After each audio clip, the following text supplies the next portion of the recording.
Ration বন্টন দুর্নীতি মামলার তদন্তে ফের অ্যাকশন মোডে ইডি। শুক্রবার কলকাতা সহ রাজ্যের একাধিক জায়গায় তল্লাশি অভিযান চালান ইডি আধিকারিকরা। শুক্রবার দুপুরে ভবানীপুরের চক্রবেড়িয়া দক্ষিণে লোহা সিং নামে এক রেশন ডিলার ও ব্যবসায়ীর বাড়িতে তল্লাশি অভিযান চালানো হয়। জানা যাচ্ছে ওই লোহা সিং রেশন বন্টন দুর্নীতি মামলায় ধৃত জ্যোতিপ্রিয় মল্লিকের ঘনিষ্ঠ। তার বিরুদ্ধে রেশন সামগ্রী খোলা বাজারে বিক্রির অভিযোগ উঠেছে। রেশন বন্টন দুর্নীতিতে ওই ব্যবসায়ীর কি যোগ রয়েছে তা খতিয়ে দেখতেই এই তল্লাশি অভিযান বলে সূত্রের খবর। মূলত যে বিষয়টি এনফোর্সমেন্ট ডিরেক্টর সূত্র মারফত জানা যাচ্ছে যে রেশন বন্টন দুর্নীতির সঙ্গে ওতপ্রোতভাবে জড়িয়ে রয়েছে এই লোহা সিংয়ের নাম।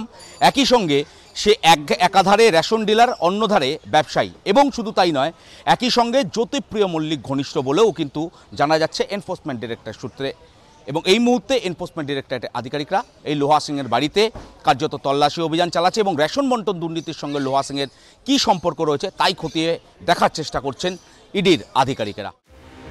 অন্যদিকে শুক্রবার সকালে কল্যাণী A5 আদিবাসী পাড়ায় ফুড ইন্সপেক্টর সালমা হেমব্রমের বাড়িতে পৌঁছে যান ইডির আধিকারিকরা। জানা যায় আলিপুরে খাদ্য দফতরে কর্মরত সালমা হেমব্রম বর্তমানে অসুস্থ থাকায় হাসপাতালে ভর্তি রয়েছেন। এই অবস্থায় ইডির আধিকারিকরা তার পরিবারের সদস্যদের সঙ্গে কথা বলেন। অভিযোগ, রেশন দুর্নীতি কাণ্ডে ধৃত আলিফ নূরের রাইস মিল থেকে সালমার ব্যাংক অ্যাকাউন্টে বেশ কয়েকবার টাকা ঢুকেছে। কি কারণে এই টাকার লেনদেন তা খতিয়ে দেখতেই এই তল্লাশি অভিযান বলে সূত্রের খবর। এই যে সালমা, তার অ্যাকাউন্টে আলিফ নূর যিনি এই মুহূর্তে গ্রেফতার হয়েছেন এনফোর্সমেন্ট ডিরেক্টরেটের হাতে, তার রাইস মিল থেকে সরাসরি তার অ্যাকাউন্টে বেশ টাকার লেনদেন হয়েছে, বহুবার টাকার লেনদেন হয়েছে এমনটাই হদিশ পেয়েছেন, যা সূত্র ধরেই তার বাড়িতে আসা এবং এই ম্যারাথন তল্লাশি।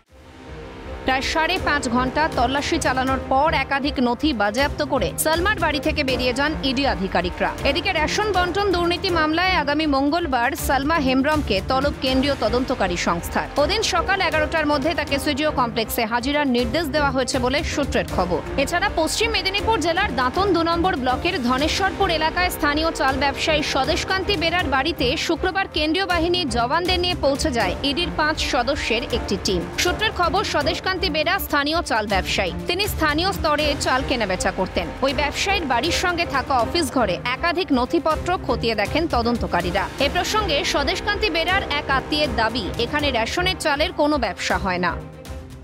না, আগে হাস্কিং চালের ব্যবসা হতো, এখানে কোনো রেশনের চালের ব্যবসা হতো না।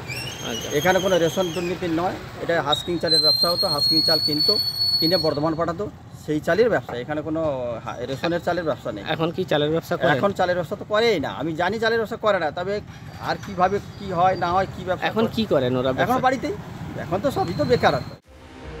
প্রায় 5 ঘন্টা তল্লাশি চালানোর পর বেশ কিছু নথি নিয়ে স্বদেশকান্তি বেরার বাড়ি থেকে বেরিয়ে যান ইডি আধিকারিকরা। ইডির এই সক্রিয়তায় রেশন বন্টন দুর্নীতির কি তথ্য আগামী দিনের সামনে আসে সেটাই এখন দেখার। ক্যালকাটা নিউজ।